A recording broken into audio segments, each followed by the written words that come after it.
अस्सलामुअलैकुम, hello everyone, कैसे हैं आप सब। उम्मीद है आप सब अच्छे होंगे, खुश होंगे। अल्लाह ताला आपको और हमें हमेशा अच्छा रखे, खुश रखे। चलिए वीडियो स्टार्ट करते हैं। बिस्मिल्लाहिर्रहमानिर्रहीम।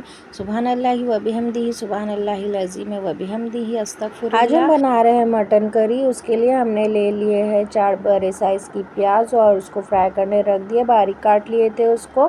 थोड़ी वो सॉफ्ट हो जाएगी तो हम इसके अंदर खड़े मसाले डाल देंगे। देखिए थोड़ी फ्राई हो गई है ये। अब हम इसमें खड़े मसाले डाल रहे हैं। 1 दालचीनी का टुकड़ा, 3 लौंग और 2 काली मिरी और ज़ीरा पाउडर डाल देंगे यहाँ पर हाफ़ टी स्पून। 1 बड़ी इलायची डालेंगे। मिक्स कर लेंगे ये सभी चीज़ को। थोड़ी देर पकने के बाद में जब प्याज थोड़ी सॉफ्ट हो जाएगी, ब्राउन हो जाएगी, देखिए हो गई है प्याज ब्राउन, इसके अंदर हम मटन डाल देंगे। मटन हमने 250 ग्राम लिया है, हड्डी के साथ में है। अगर आप चाहें तो बोनलेस भी ले सकते हैं। इसको भी हम भून लेंगे। गोश्त की स्मेल जो है वो भूनने से निकल जाती है, तो इसको अच्छे से भून लीजिए आप। इसके अंदर थोड़ा नमक डालेंगे हम। नमक जो है टेस्ट के हिसाब से मैं डाल रही हूँ, 1.5 चम्मच डाल रही हूँ। आप अपने टेस्ट के हिसाब से डालिएगा। इसको मिक्स कर लेंगे।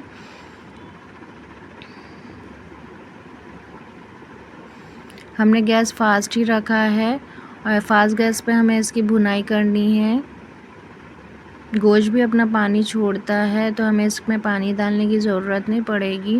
देखिए प्याज जो है अच्छे से सॉफ्ट हो गई है, तो इसके अंदर अब हम अदरक लहसुन का पेस्ट डाल देंगे।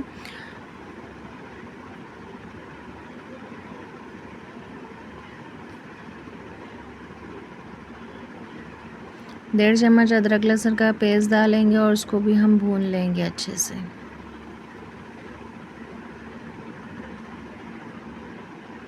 अदरक लहसुन की स्मेल निकल जाएगी जब तक हमें इसे भूनना है, और भुनाई भी हमारी हो जाएगी। फिर इसके अंदर हम डालेंगे धनिया पाउडर 5 टीस्पून हमने डाल दिए हैं। हल्दी हम डालेंगे यहाँ पर हाफ़ टी स्पून।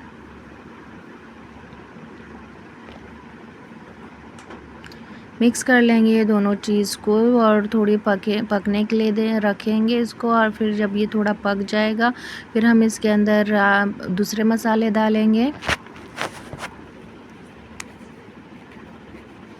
यहाँ पर हमने रेड चिली पाउडर डाल दिया है, 2 चम्मच डालेंगे। और कश्मीरी पाउडर जो है वो 1 टेबलस्पून डालेंगे। कश्मीरी पाउडर से कलर जो है उसका बहुत ही अच्छा बढ़िया आता है। ये ज़्यादा तेज़ नहीं रहती है, इसे सिर्फ कलर इसके बहुत अच्छा आता है इसलिए डालते हैं। तो आप भी ज़रूर डालिएगा इसको। अगर नहीं है तो आप रेड चिली पाउडर भी डाल सकते हैं। ये सब इसको भी मिक्स कर लेंगे, भून लेंगे अच्छे से। और हम जो भी भुनाई है वो हम पहले ही कर रहे हैं कि ताकि बाद में हमें भुनाई ज़्यादा करनी नहीं पड़े। बाद में करने से गोश्त जो है उसका रेशा भी छूट जाता है, इसीलिए वो अच्छा नहीं लगता। तो हम पहले ही भुनाई कर लेंगे और फिर बाद में जो थोड़ी भुनाई करेंगे तो हमारी ग्रेवी जो है अच्छे से बन जाएगी। यहाँ पर हम टमाटर डाल रहे हैं, बारीक बारीक काट कर डालने हैं टमाटर। 2 मैंने मीडियम साइज़ के टमाटर लिए थे, वो मैं इसमें डाल रही हूँ। देखिए मसाले की भुनाई भी कितने अच्छे से हो गई, तेल साइड में अलग दिख रहा है। यहाँ पर टमाटर डालकर थोड़ा पकाएंगे। प्याज भी अच्छे से मैश हो गई है इसके अंदर। इसी तरीके से आप भी बनाएंगे तो आपकी ग्रेवी भी बहुत अच्छी लजीज मज़ेदार बनेगी। इसमें अब हम थोड़ा पानी डाल देंगे। ज़्यादा नहीं डालना है, थोड़ा ही डालना है ताकि हमारा मसाला जो है वो लगे नहीं। गोश्त भी अपना पानी छोड़ता है, इसलिए हम थोड़ा डालेंगे, हाफ़ कप के हिसाब से डाल देंगे इसमें। इसको अब हम ढक्कन लगाकर रख देंगे। विसल लाएंगे हम इसमें 2 फास्ट गैस पे लेकर आएंगे। बाकी हम 20 मिनट के लिए इसको स्लो गैस पे पकाएंगे।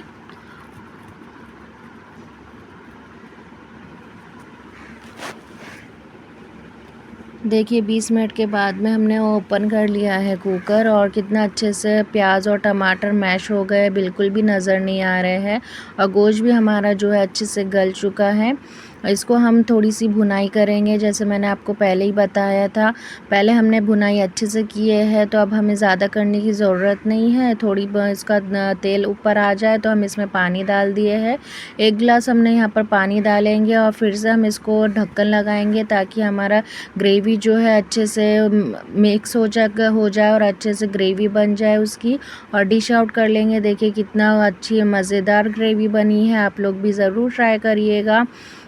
अगर आपको ये रेसिपी पसंद आए तो लाइक शेयर और सब्सक्राइब करिएगा, और मेरी वीडियो को ज़रूर शेयर करिएगा, और कमेंट्स कर ज़रूर बताइए आपको ये रेसिपी कैसी लगी। अल्लाह हाफिज़। Thank you.